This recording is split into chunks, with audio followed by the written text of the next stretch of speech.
नागपुर में मीडिया से बातचीत के दौरान महाराष्ट्र के राजस्व मंत्री चंद्रशेखर बावनकुळे ने ऑपरेशन टाइगर को लेकर कहा कि उन्हें इसकी कोई जानकारी नहीं है और भाजपा का इससे कोई संबंध भी नहीं है। उन्होंने मुख्यमंत्री देवेंद्र फडणवीस के नेतृत्व पर भरोसा जताते हुए विपक्ष को आत्मचिंतन की सलाह दी। वहीं पंढरपुर विकास योजना पर उन्होंने कहा कि सरकार ने मंदिर प्रशासन की जमीन की मांग मंजूर कर दी और जल्द ही जमीन हस्तांतरित की जाएगी। बीजेपी का क्या रिलेशन है, संबंध है? हमारा कोई संबंध नहीं है। हमको टाइगर ही मालूम नहीं है, ऑपरेशन टाइगर भी मालूम नहीं है, किसने ये लाया, क्यों लाया, ये भी नहीं मालूम। लेकिन बीजेपी का कोई संबंध नहीं है। बीजेपी कभी भी इस इशू को बीजेपी ने कभी ये इशू को हाथ में लिया नहीं है।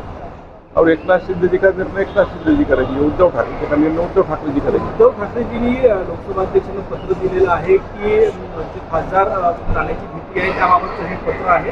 उद्धव ठाकरे गटाला भीती आहे की आपले खासदार जात आहेत, काय बैठक आहे? उद्धवजीला माहीत आणि एकनाथ शिंदेजीला माहीत, त्यामुळे भारतीय जनता पार्टीचा काही संबंध संपूर्ण या विषयाशी नाही। त्यामुळं भारतीय जनता पक्षाला गोवणे किंवा आमच्या नेत्यांना गोवणे काही योग्य नाही, किंवा आमच्या नेत्यांना याबद्दलची काही याबद्दल आमच्या नेत्याबद्दल काही टीका टिप्पणी करणे किंवा आम्हाला जी विषयात आम्ही नाही आहोत त्या विषयात बोलणे काही योग्य नाही। नरेंद्र बोंडेकर असं म्हटले की आमच्या नेत्याची ताकद वाढत आहे, देवेंद्रजी दिल्लीत जाणार, देशाचं नेतृत्व करणार, आमचे नेते एकनाथ शिंदे मुख्यमंत्री होणार, तुम्ही कसं बघता? असं आहे, नरेंद्र बोंडेकरने आपल्या भावना व्यक्त केल्या असतील, भावना व्यक्त करायचे अधिकार आहे। पण आज तरी मला वाटतं राज्यामध्ये मुख्यमंत्री देवेंद्र फडणवीस यांना मॅन्डेट मिळाला आहे। मोदींच्या नेतृत्वामध्ये देवेंद्रजी आज मजबूत मुख्यमंत्री महाराष्ट्राचे आहे आणि आज राज्याच्या विकसित राज्याच्या भूमिकेला देवेंद्र फडणवीसजी हे अत्यंत महत्त्वाचे लोकनेते, अत्यंत सक्रिय मुख्यमंत्री आणि या राज्याला मजबूत असे मुख्यमंत्री आहेत। त्यामुळं आज तरी कुठल्या विषयावर चर्चा करून उपयोग नाही। महाराष्ट्रात झपाट्याने विकास देवेंद्रजींच्या नेतृत्वात होत आहे, अशा परिस्थितीत भाजप देवेंद्रजींना दिल्लीत घेऊन जाईल अशी स्थिती सध्या तरी आहे का, काय वाटतं? तुमच्या माझ्या हातात काही आहे का?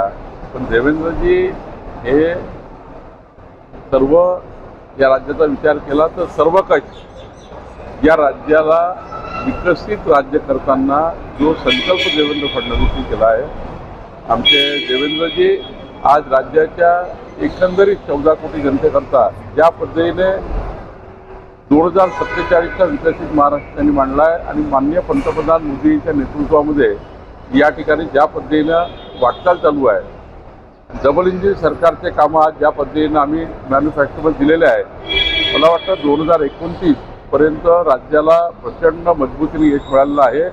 मुख्यमंत्री पदाबद्दल चर्चा करणंच योग्य नाही आहे, चर्चेचाही विषय नाही आहे आणि खऱ्या अर्थाने याबद्दलच्या पत्रकारांनी चर्चा करू नये। पत्रकारांनी विकसित महाराष्ट्राकरता देवेंद्र फडणवीसजीच या राज्याचे मुख्यमंत्री आहेत असाच त्या ठिकाणी तयार ठेवून पुढचा तुमचाही कार्यकाळ चालू ठेवा। आपल्या सर्वांचं दैवत, महाराष्ट्राचं आराध्य दैवत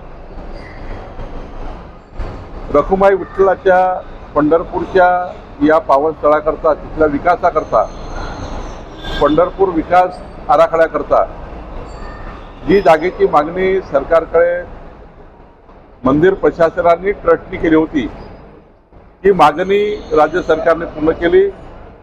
माननीय मुख्यमंत्री देवेंद्र फडणवीसजी यांनी सूचना दिली होती की पंढरपूर देवस्थान हे आपलं त्या ठिकाणी हृदयस्थान आहे, वारकरी संप्रदायाकरता अत्यंत महत्त्वाच्या या स्थळाला जो काही मदत जे काही करावं लागेल, जागा द्यावी लागतील, त्याला निधी द्यावा लागेल, या साऱ्या गोष्टी माननीय मुख्यमंत्र्यांनी या ठिकाणी आश्वासित केल्या होत्या।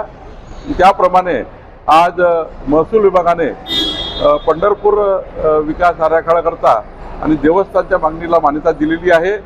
त्यांना आता जी जागा दिलेली आहे ती जागा त्यांना आता आम्ही हँडिंगओव्हर करणार आहोत आणि त्यातनं जो संकल्पित प्रकल्प आहे तो पूर्ण होणार आहे। सर, राहुल गांधी आज कोटा में जाने वाले हैं, छात्रों से मिलेंगे।